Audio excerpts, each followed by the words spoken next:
Once I asked a very respectful and famous writer, what were the difficulties that he had when he started out, and how could he value others who call themselves writers like him and judge them accordingly. He kind of abruptly stopped me and said, "Whoa, whoa, whoa. I don't think that way.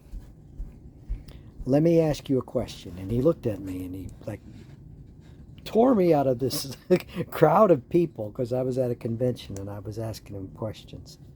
He looked at me and he asked me the questions. He said, "Do you consider yourself a writer?" And I go, "Yes."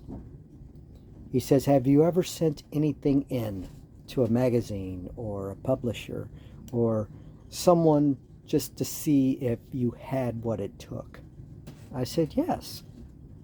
He said, "Did they accept it?" "Yes." "Did they pay you for it?" "Yes." "Did you get a check in the mail for it?" I go, "Yes." He said, "Did you take that check and put it in your bank account?" I go, "Yes." He said, "Did the check clear?" Very important fact. "Did the check clear?" I go, "Yes." He said, "What did you use it for? If it's too personal, you do not have to tell me or share it in the audience." I said, "I used it to pay my light bill." He looked at me and he smiled, and he was the kind of person that you just wouldn't see smile that way. He looked like the Grinch.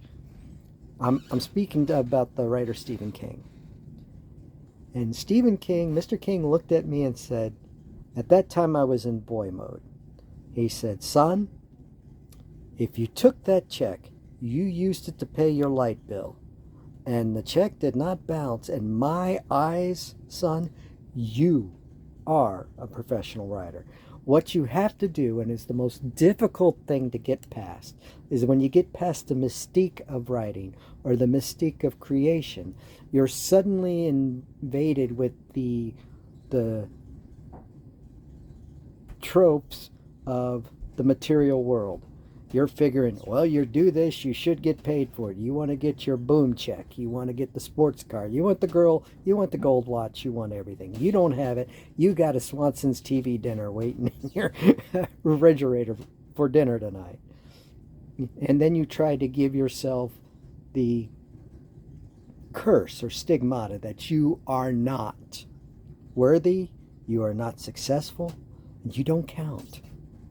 That, to me, is the biggest hurdle that I had to overcome.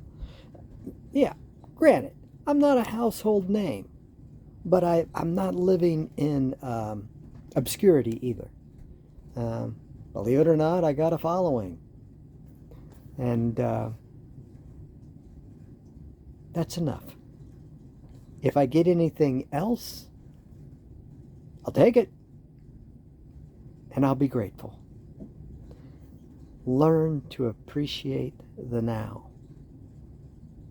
Because in the end, that now will never come again. That is your reward for doing what you do.